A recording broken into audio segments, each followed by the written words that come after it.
নমস্কার প্রিয় বন্ধু, জীবনবাণীর আরও একটি নতুন পর্বে আপনাকে স্বাগত জানাই। আশা করি ঈশ্বরের অনুগ্রহে আপনি ভালো আছেন। আমাদের গত পর্বে আমরা দেখেছিলাম যে মথিলিখিত সুসমাচারের ২১ অধ্যায়ে যিশু সম্পূর্ণ কর্তৃত্ব ও উদ্দেশ্য নিয়ে অবিরত ক্রুশের দিকে অগ্রসর হওয়ার সময় নিজেকে প্রকাশ্যে প্রতিশ্রুত রাজা হিসাবে উপস্থাপন করেছিলেন। আজকের পর্বে আমরা মথিলিখিত সুসমাচারের ২২ অধ্যায় অধ্যয়ন করব, যেখানে যিশু রাজার পুত্রের বিবাহ ভোজের দৃষ্টান্তটি দেবেন এবং হেরোদীয়, সদ্দুকী ও ফরিসীদের প্রশ্নগুলির উত্তর দিয়ে তাদের নিখুঁত প্রজ্ঞার দ্বারা তাদের সবাইকে স্তব্ধ করে দেবেন। তাহলে চলুন আজকের পর্ব শুরু করা যাক।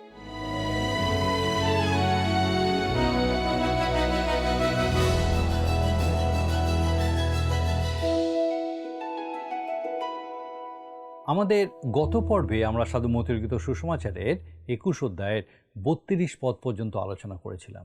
আজকে আমরা ৩৩ পদ থেকে আমাদের আলোচনা করব। এখানে গৃহকর্তা এবং কৃষকদের দৃষ্টান্তটি আছে। গৃহকর্তা হলেন ঈশ্বর পিতা, পুত্র প্রভু যীশু খ্রিস্ট এবং কৃষকেরা ইসরায়েল জাতি।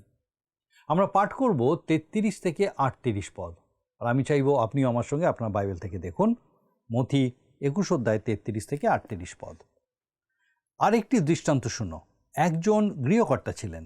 তিনি দ্রাক্ষার ক্ষেত্র করিয়া তাহার চারিদিকে বেড়া দিলেন ও তাহার মধ্যে দ্রাক্ষাকুণ্ড খনন করিলেন এবং উচ্চ গৃহ নির্মাণ করিলেন। পরে কৃষকদিগকে তাহা জমা দিয়া অন্য দেশে চলিয়া গেলেন। আর ফলের সময় সন্নিকট হইলে তিনি আপন ফল গ্রহণ করিবার জন্য কৃষকদের নিকটে নিজ দাসদিগকে প্রেরণ করিলেন। তখন কৃষকেরা তাহার দাসদিগকে ধরিয়া কাহাকেও প্রহার করিল, কাহাকেও বধ করিল, কাহাকেও পাথর মারিল। আবার তিনি পূর্বাপেক্ষা আরও অনেক দাস প্রেরণ করিলেন, তাহাদের প্রতিও তাহারা সেই মতো ব্যবহার করিল। অবশেষে তিনি আপনার পুত্রকে তাহাদের নিকটে প্রেরণ করিলেন, বলিলেন, তাহারা আমার পুত্রকে সমাদর করিবে। কিন্তু কৃষকেরা পুত্রকে দেখিয়া পরস্পর বলিল, এই ব্যক্তিই উত্তরাধিকারী, আইসো আমরা ইহাকে বধ করি, ইহার অধিকার হস্তগত করি। প্রভু যিশুর দেওয়া এটাই সবথেকে নির্দিষ্ট একটা দৃষ্টান্ত, যেখানে তিনি ধর্মগুরুদের চূড়ান্ত সাবধানবাণী শুনিয়েছেন। তিনি বললেন, অবশেষে তিনি আপনার পুত্রকে তাহাদের নিকটে প্রেরণ করিলেন। আর সেই পুত্রই তাদের সামনে দাঁড়িয়ে দৃষ্টান্ত দিচ্ছেন। ঈশ্বরের পুত্রের সাথে তারা কি করবে? তারা মনে মনে যা ভাবছিল তিনি তাদেরকে সেটাই বললেন। আমরা ৩৯ পদে দেখি লেখা আছে, পরে তাহারা তাহাকে ধরিয়া দ্রাক্ষাক্ষেত্রের বাহিরে ফেলিয়া বধ করিল। এটা শুনে তারা অবাক হয়ে গেল। এরপরে ৪০ আর ৪১ পদে দেখি লেখা আছে, অতএব দ্রাক্ষাক্ষেত্রের কর্তা যখন আসিবেন তখন সেই কৃষকদিগকে কি করিবেন? তারা তাহাকে বলিল, সেই দুষ্টদিগকে নিদারুণ রূপে বিনষ্ট করিবেন এবং সেই ক্ষেত্র এমন অন্য কৃষকদিগকে জমা দিবেন, যাহারা ফলের সময় তাহাকে ফল দিবে। এবার নিজেকে ভগবানের সেই প্রস্তরের সাথে তুলনা করার জন্য তিনি তাদেরকে পুরাতন নিয়মে ফিরিয়ে নিয়ে যাচ্ছেন। আসুন আমরা ৪২ আর ৪৩ পদ পাঠ করি। যিশু তাহাদিগকে কহিলেন, তোমরা কি কখনো শাস্ত্রে পাঠ করো নাই, যে প্রস্তর গাঁথকেরা অগ্রাহ্য করিয়াছে তাহাই কোণের প্রধান প্রস্তর হইয়া উঠিল। ইহা প্রভু হইতেই হইয়াছে, ইহা আমাদের দৃষ্টিতে অদ্ভুত।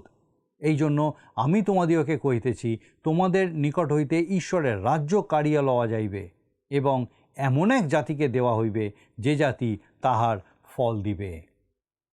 লক্ষ্য করে দেখুন, এখন তিনি স্বর্গরাজ্যের বদলে ঈশ্বরের রাজ্যের কথা বললেন।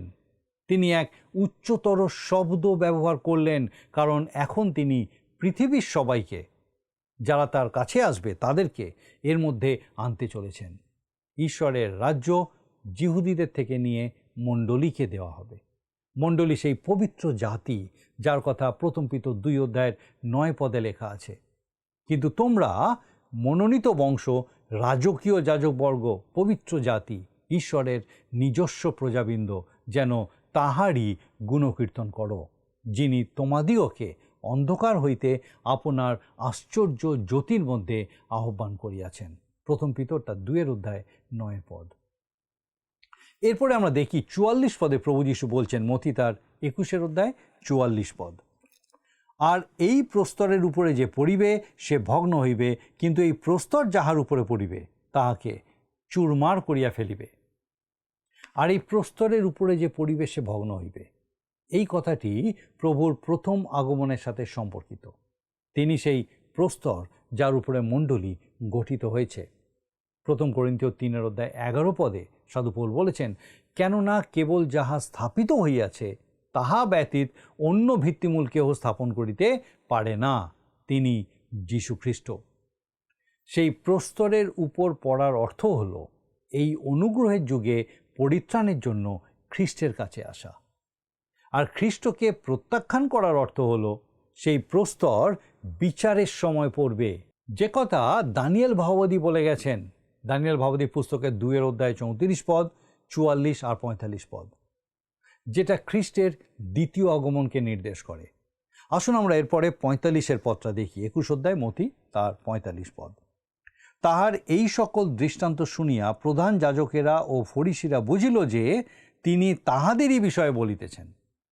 তারা বুঝতে পেরেছিল তিনি কি বলছেন, কিন্তু আমাদের সময় অনেকেই বুঝতে পারে না যে এই কথাগুলো আমাদের জন্য, বিশেষ করে মণ্ডলীর লোকেদের জন্য একইভাবে প্রযোজ্য। আমরা এরপরে 46 পদে দেখি লেখা আছে, আর তাহারা তাহাকে ধরিতে চেষ্টা করিল, কিন্তু লোক সাধারণকে ভয় করিল, কেননা লোকে তাহাকে ভাববাদী বলিয়া মানিত। ধর্মগুরুরা সিদ্ধান্ত নিয়েছিল যে প্রভু যীশুকে মরতেই হবে, কিন্তু তাকে ধরতে ভয় পেল, কারণ জনতা প্রভু যীশুকে ঈশ্বরের ভাববাদী রূপে মানত। আসুন এখন আমরা 22 অধ্যায় থেকে আলোচনা করব। এই অধ্যায়েও আমরা দেখব প্রভু যীশুর সাথে প্রধান যাজকদের বিরোধ। এখানেও দৃষ্টান্তের মাধ্যমে তিনি তাদের উত্তর দিচ্ছেন। বিবাহ ভোজের দৃষ্টান্ত, মথিলিখিত সুসমাচার 22 অধ্যায় 1 পদ। যীশু আবার দৃষ্টান্ত দ্বারা কথা কইলেন, তিনি তাহাদিওকে বলিলেন। লেখা আছে তিনি তাহাদিওকে বলিলেন, অর্থাৎ তিনি এখনও সেই প্রধান যাজক এবং প্রাচীনদের উদ্দেশ্যেই বললেন। এরপরে 2 পদ, স্বর্গরাজ্য এমন একজন রাজার তুল্য, যিনি আপন পুত্রের বিবাহ ভোজের আয়োজন করিলেন।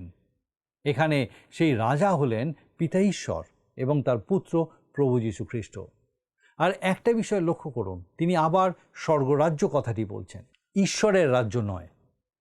মথিলিখিত সুসমাচারের 13 অধ্যায় যে দৃষ্টান্তগুলো আছে এটা তারই সমরূপ, কিন্তু এই দৃষ্টান্তগুলোতে জোর দেওয়া হয়েছে কিভাবে এবং কেন এই যুগের সূচনা হলো তার উপরে। আর 13 অধ্যায়ের দৃষ্টান্তগুলির ক্ষেত্রে যুগান্তের উপরে জোর দেওয়া হয়েছে। আমরা 22 অধ্যায় তার 3 পদে দেখি লেখা আছে, সেই ভোজে নিমন্ত্রিত লোকদিগকে ডাকিবার জন্য তিনি আপন দাসদিগকে প্রেরণ করিলেন, কিন্তু তাহারা আসিতে চাহিল না। এখানে প্রশ্ন হলো, কাদের নিমন্ত্রণ করা হয়েছিল? উত্তর হলো ইসরায়েল বংশের হারানো মেজদের। প্রভু যীশু তার শিষ্যদের তাদের কাছেই পাঠিয়েছিলেন, আর পুরাতন নিয়মের ভাববাদীরা ছিল সেই নিমন্ত্রণের বার্তাবাহক। এরপরে 4 পদে আমরা দেখি 22 অধ্যায় 4 পদ, তাহাতে তিনি আবার অন্য দাসদিগকে প্রেরণ করিলেন, বলিলেন, নিমন্ত্রিত লোকদিগকে বলো, দেখো আমার ভোজ প্রস্তুত করিয়াছি, আমার বৃষাদি হৃষ্টপুষ্ট পশু সকল মারা হইয়াছে, সকলই প্রস্তুত, তোমরা বিবাহের ভোজে আইসো। এই ডাকে কি কেউ সাড়া দিয়েছিল? আসুন আমরা 5 আর 6 পদ পড়ি। কিন্তু তাহারা অবহেলা করিয়া কেহ আপন ক্ষেত্রে, কেহ বা আপন ব্যাপারে চলিয়া গেল। অবশিষ্ট সকলে তাহার দাসদিগকে ধরিয়া অপমান করিল ও বধ করিল। ঈশ্বরের নিমন্ত্রণ ইসরায়েল প্রত্যাখ্যান করেছিল। তারা সেই বার্তাবাহকদের হত্যা করেছিল, এমনকি প্রভু যীশু খ্রিস্টকেও। এরপরে আমরা 7 পদে দেখি লেখা আছে, তাহাতে রাজা ক্রুদ্ধ হইলেন এবং সৈন্য সামন্ত পাঠাইয়া সেই হত্যাকারী দিগকে বিনষ্ট করিলেন ও তাহাদের নগর পোড়াইয়া দিলেন। নিঃসন্দেহে এটা 70 খ্রিস্টাব্দে রোম সম্রাট টাইটাস কর্তৃক জেরুসালেম ধ্বংস হওয়ার বিষয় নির্দেশ করেছিল। মথি 22 অধ্যায় 8 পদের পরে আমরা দেখি লেখা আছে, পরে তিনি আপন দাসদিগকে কইলেন, বিবাহের ভোজ তো প্রস্তুত, কিন্তু ওই নিমন্ত্রিত লোকেরা যোগ্য ছিল না। এবারে আমরা নিমন্ত্রণের পদ্ধতিটার পরিবর্তন দেখব। যেটা আমাদের সময়কারের কথা। আমরা 9 আর 10 পদ পড়ব। অতএব তোমরা রাজপথের মাথায় মাথায় গিয়া যত লোকের দেখা পাও সকলকে বিবাহের ভোজে রাখিয়া আনো। তাহাতে ওই দাসেরা রাজপথে গিয়া ভালো মন্দ যত লোকের দেখা পাইল সকলকেই সংগ্রহ করিয়া আনিল। তাহাতে বিবাহ বাটি অতিথিগণে পরিপূর্ণ হইল। এরপর লক্ষ্য করুন যে কি ঘটল। আসুন আমরা দেখি 11 পদে। পরে রাজা অতিথিদিগকে দেখিবার জন্য ভিতরে আসিয়া এমন এক ব্যক্তিকে দেখিতে পাইলেন যাহার বিবাহ বস্ত্র ছিল না। এই বিবাহ বস্ত্র কি? রাজা সকলকেই আমন্ত্রণ জানিয়েছিলেন, কিন্তু শর্ত পূরণ না করে সেই নিমন্ত্রণে উপস্থিত হওয়া ভয়ঙ্কর বিষয়। সেই বিবাহ বস্ত্র হলো খ্রিস্টের ধার্মিকতা, পরিত্রাণের জন্য যেটা একান্ত প্রয়োজন, আর যতজন বিশ্বাস করে তাদের প্রত্যেককে সেটা দেওয়া হয়। এই আরোপিত ধার্মিকতা সম্বন্ধে সাধু পৌল বলেছেন, কিন্তু এখন ব্যবস্থা ব্যতি রেখেই ঈশ্বর দেহ ধার্মিকতা প্রকাশিত হইয়াছে, আর ব্যবস্থা ও ভাববাদীগণ কর্তৃক তাহার পক্ষে সাক্ষ্য দেওয়া হইতেছে। ঈশ্বর দেহ সেই ধার্মিকতা যীশুখ্রিস্টে বিশ্বাস দ্বারা যারা বিশ্বাস করে তাহাদের সকলের প্রতি বর্তে, কারণ প্রভেদ নাই। রোমীয় পুস্তক 3 অধ্যায় 21 আর 22 পদ। সকলকেই সেই বিবাহ বস্ত্র পরিধান করতে হবে। এরপরে আমরা 22 অধ্যায় 12 পদে দেখি, মথি 22 অধ্যায় 12 পদ। তিনি তাহাকে কহিলেন, হে বন্ধু, তুমি কেমন করিয়া বিবাহ বস্ত্র বিনা এখানে প্রবেশ করিলে? সে নিরুত্তর রহিল। লক্ষ্য করে দেখুন, সেই ব্যক্তি কোনো উত্তর দিতে পারেনি। অনেকে বলে খ্রিস্টকে গ্রহণ করার তো দরকার নেই। তারা মনে করে তারা ঈশ্বরের সামনে উপস্থিত হয়ে তাদের বক্তব্য রাখবে। কিন্তু যিশু বলছেন, বিবাহ বস্ত্রহীন সেই ব্যক্তি কোনো কথাই বলতে পারেনি। আসুন এরপরে আমরা 13 আর 14 পদটা পাঠ করি। তখন রাজা পরিচারক দিগকে কহিলেন, উহার হাত পা বাঁধিয়া উহাকে বাহিরের অন্ধকারে ফেলিয়া দাও, সেখানে রোদন ও দন্তঘর্ষণ হইবে। বাস্তবিক অনেকে আহত, কিন্তু অল্পই মনোনীত। আপনি সেই বিবাহ বস্ত্র পরিধান করবেন কি করবেন না সেটা আপনার বিষয়, কিন্তু প্রভু যিশু আপনার জন্য সেটা দিয়েছেন। আমন্ত্রণ সকলের জন্য, কিন্তু রাজার শর্ত মেনে আপনাকে আসতে হবে। এবারে যিশুর শত্রুরা তার উপরে চরম আঘাত আনবে। প্রথমে আসবে হেরোদীয়রা, তারপরে সদ্দুকীরা এবং সবশেষে ফরিসিরা। প্রভু যিশু ফরিসিদের প্রশ্ন করবেন, আর তারা তাড়াতাড়ি পালাবার পথ খুঁজবে। সেটাই শেষ। তারপর 23 অধ্যায়ে দেখব যে প্রভু যিশু তাদের দোষারোপ করছেন। তিনি যেভাবে শত্রুদের মোকাবিলা করছেন সেটাই তার ঈশ্বরত্ব প্রমাণ করে।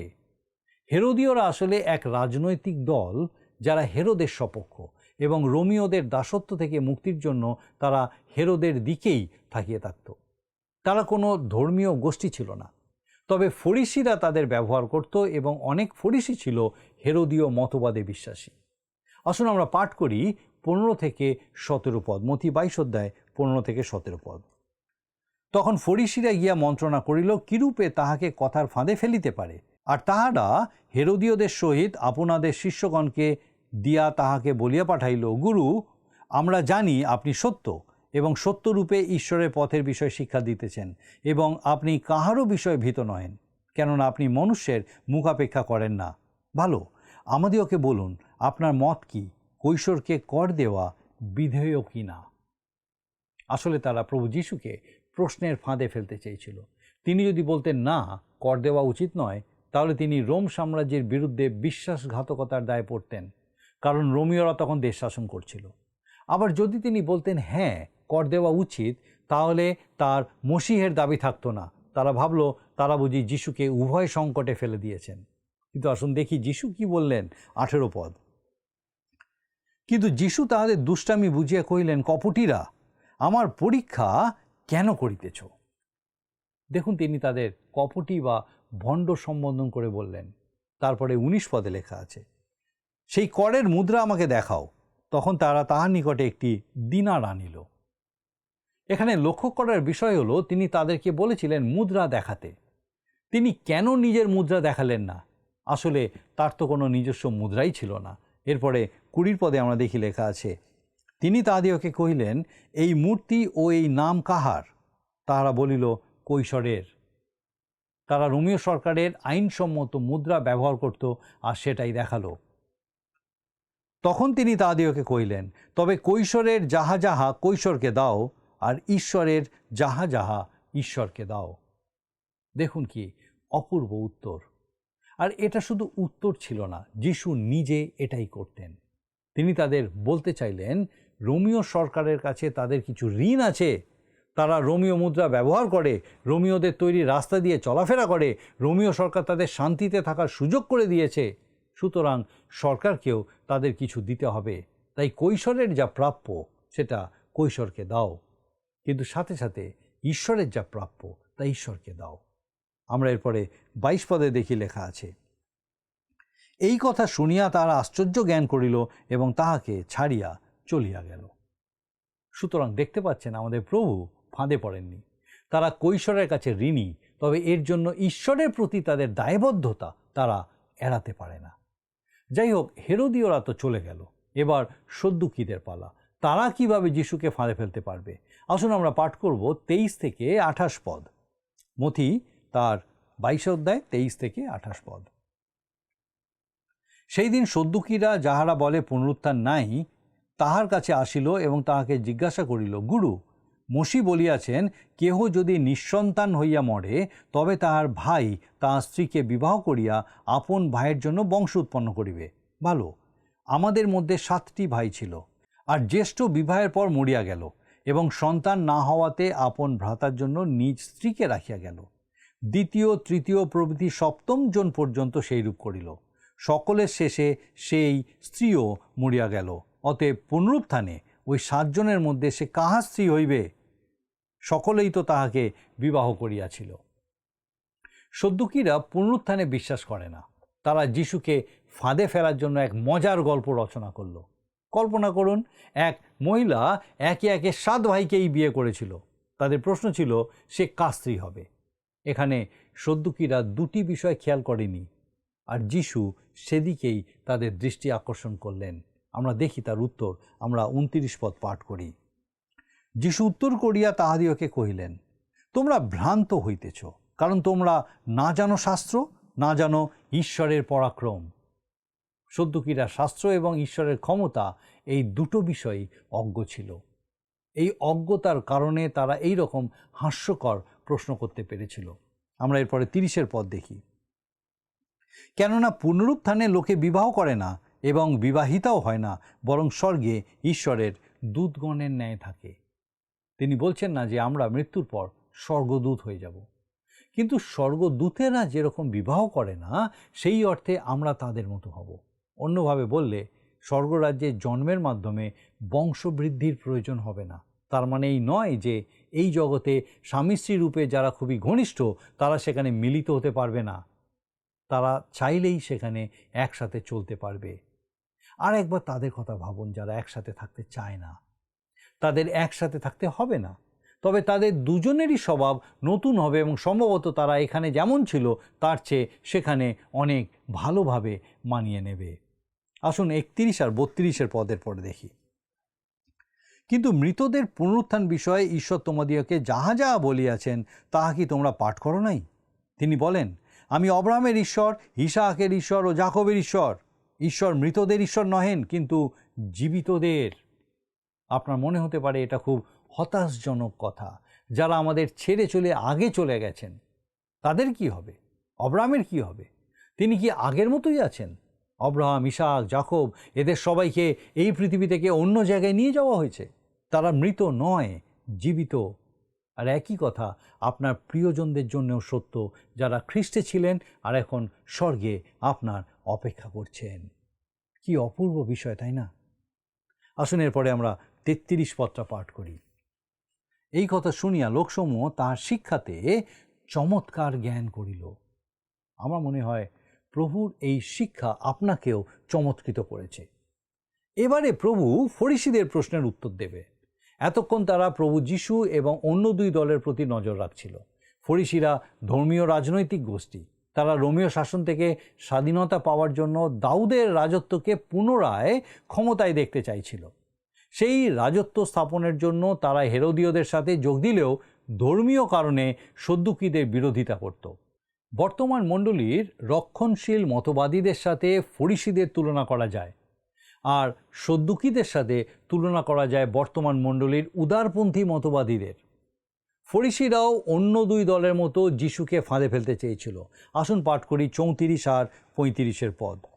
ফরিসিরা যখন শুনিতে পাইল তিনি সদ্দুকীদিওকে নিরুত্তর করিয়াছেন, তখন তারা একসঙ্গে আসিয়া জুটিল, আর তাহাদের মধ্যে এক ব্যক্তি, একজন ব্যবস্থাবেত্তা, পরীক্ষাভাবে তাহাকে জিজ্ঞাসা করিল।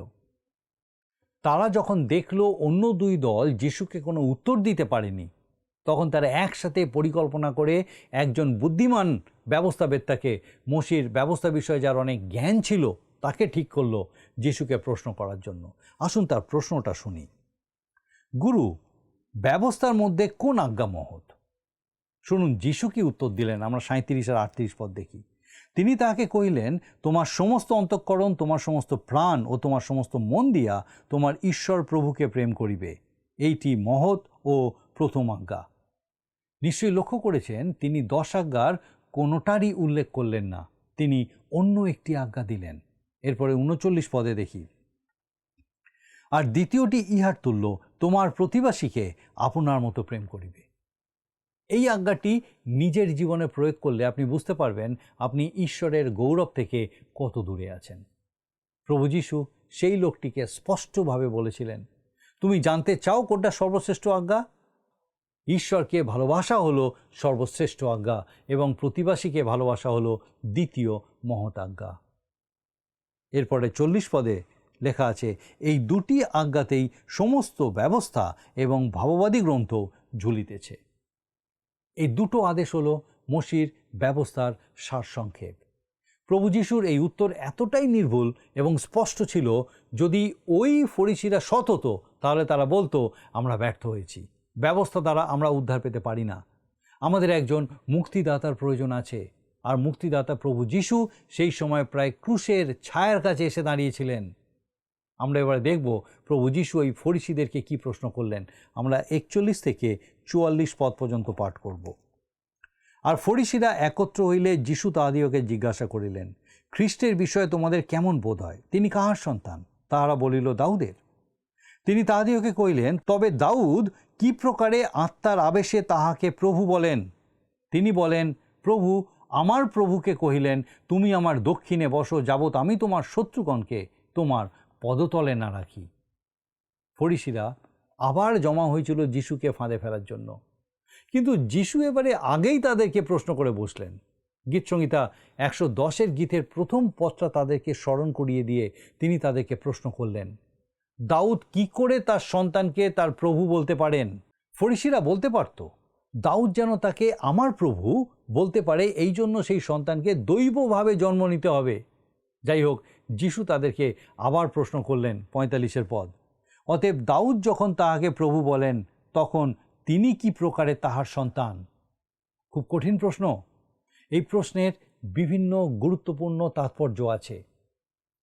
প্রভু যিশু বলছেন, দাউদ পবিত্র আত্মার আবেশে এই গীতটি লিখেছিলেন এবং এটা মসিহের সম্বন্ধে লেখা। দাউদ যদি তখন তাকে প্রভু বলে থাকেন, তাহলে তিনি কি করে তার সন্তান হন?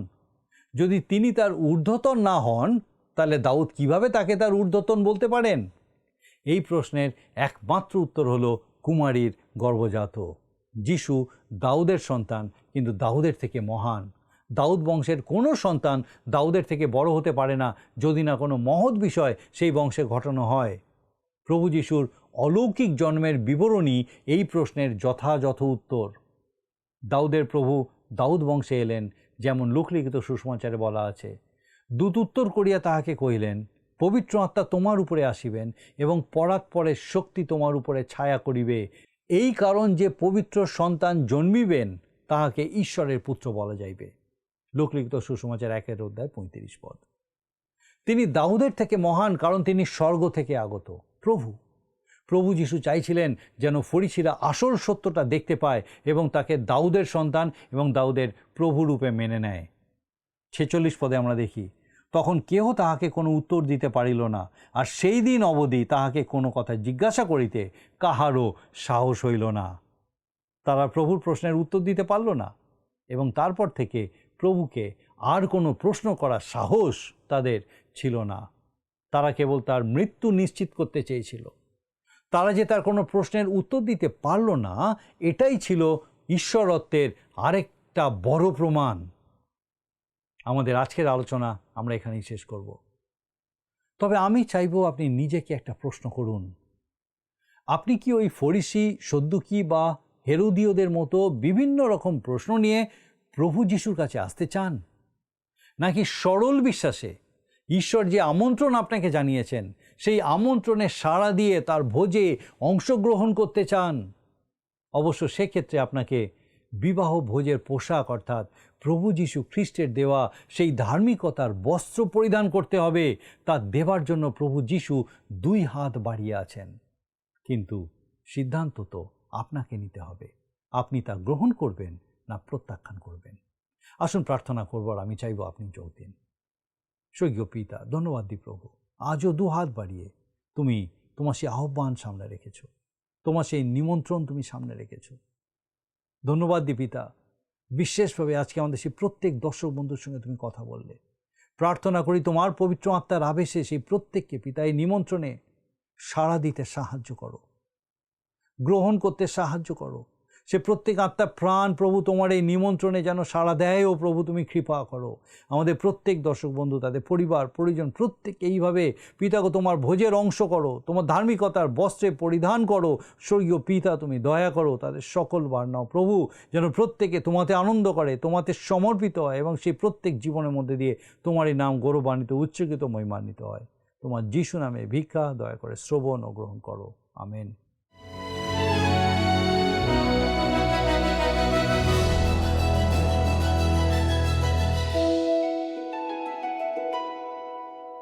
প্রিয় বন্ধু, আশা করি আজকের পর্বটি আপনার ভালো লেগেছে। আজকের পর্ব থেকে আমরা শিখলাম যে মথিলিখিত সুসমাচারের 22 অধ্যায়ে যিশু সাহসের সঙ্গে নিজেকে ঈশ্বরের পুত্র এবং প্রকৃত রাজা হিসাবে প্রকাশ করেছিলেন। পরবর্তী পর্বে আমরা মথিলিখিত সুসমাচারের 23 অধ্যায় পাঠ করব। সেই পর্যন্ত ঈশ্বরের আশীর্বাদে থাকুন, প্রার্থনা করতে থাকুন। নমস্কার। প্রিয় বন্ধু, আসুন আমরা আজকের প্রশ্ন উত্তরে আসি। গত সপ্তাহের প্রশ্নের উত্তর হল অপশন ডি, বৈথনিয়ায়। আজকের প্রশ্ন, গুরু, ব্যবস্থার মধ্যে কোন আজ্ঞা মহৎ? এই প্রশ্ন কে করেছিল? অপশন এ, একজন সদ্দুকি। অপশন বি, একজন হেরোদীয়। অপশন সি, একজন ব্যবস্থাবেত্তা। অপশন ডি, উপরের কেউ না। বন্ধু, এই প্রশ্নের উত্তর আগামীকাল সন্ধ্যে 6টার মধ্যে option A, B, C, D সহকারে আপনার নাম ও সম্পূর্ণ ঠিকানা সহ 9433497235 এই নাম্বারে হোয়াটসঅ্যাপ বা SMS-এ লিখে পাঠাবেন।